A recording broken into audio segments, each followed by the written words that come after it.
ಭಾರತದ ಆರ್ಥಿಕತೆ ಬೆಳವಣಿಗೆಯಲ್ಲಿ ಮೊದಲ ಕೈ ಅಂತ ಹೇಳಿದ್ರೆ ನಮ್ಮ ಮದ್ಯಪ್ರಿಯರು. ಸೊ ಬೆಂಗಳೂರಿನಲ್ಲಿ ಇರುವಂತಹ ಮದ್ಯಪ್ರಿಯರಿಗೆ ಒಂದು ದೊಡ್ಡ ಶಾಕಿಂಗ್ ನ್ಯೂಸ್ ಅಂತಾನೆ ಹೇಳ್ಬೋದು. ಯಾಕಂದ್ರೆ ಜೂನ್ 1ನೇ ತಾರೀಕಿನಿಂದ 6ನೇ ತಾರೀಕಿನವರೆಗೆ ಯಾವುದೇ ಬಾರ್ ಹಾಗೂ ರೆಸ್ಟೋರೆಂಟ್ಗಳು ಬೆಂಗಳೂರಿನಲ್ಲಿ ಓಪನ್ ಇರೋದಿಲ್ಲ. ಕಾರಣ ಬಂದು ಲೋಕಸಭಾ ಎಲೆಕ್ಷನ್ನ ಮತ ಎಣಿಕೆಯ ಕಾರ್ಯ ಜೂನ್ 4ರಂದು ನಡೀತಾ ಇದೆ ಹಾಗೂ 6ನೇ ತಾರೀಕು ವಿಧಾನ ಪರಿಷತ್ನ ಒಂದು ಚುನಾವಣೆಯ ಕೂಡ ಬೆಂಗಳೂರಿನಲ್ಲಿ ನಡೀತಿರೋ ಕಾರಣದಲ್ಲಿ ಬೆಂಗಳೂರಿನಲ್ಲಿ ಇರುವಂತಹ ಬಾರ್ ಅಂಡ್ ರೆಸ್ಟೋರೆಂಟ್ ಆಗಿರ್ಬೋದು ಯಾವುದೂ ಕೂಡ ಓಪನ್ ಇರೋದಿಲ್ಲ.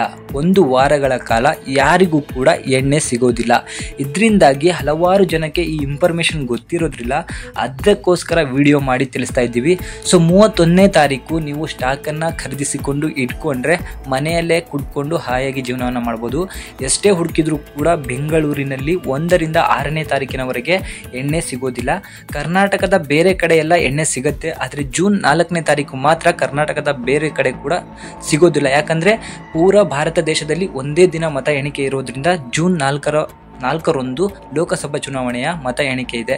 ಸೊ ಬೆಂಗಳೂರಿನಲ್ಲಿ ಇರುವಂತಹ ಮದ್ಯಪ್ರಿಯರಿಗೆ ದೊಡ್ಡ ಶಾಕ್ ಆಗ್ಬೋದು. ಯಾಕಂದ್ರೆ 1-2 ದಿನಗಳ ಕಾಲ ಅಲ್ಲ, 6 ದಿನಗಳ ಕಾಲ ನಿಮಗೆ ಎಣ್ಣೆ ಸಿಗೋದಿಲ್ಲ. ಸೊ ಮೊದಲೇ ನೀವು ಖರೀದಿಸಿಟ್ಕೊಳ್ಳಿ. ಸೊ ಈ ವಿಡಿಯೋ ಎಷ್ಟು ಹೆಲ್ಪ್ಫುಲ್ ಆಗುತ್ತೆ ಅಂದರೆ ನಿಮ್ಮ ಫ್ರೆಂಡ್ಸ್ಗೆ ಹಾಗೂ ನಿಮ್ಮ ಫ್ಯಾಮಿಲಿಯವರು ಯಾರಾದರೂ ಮದ್ಯಪ್ರಿಯರಿದ್ದರೆ ಅವರಿಗೆ ಈ ವಿಡಿಯೋನ ಶೇರ್ ಮಾಡಿ.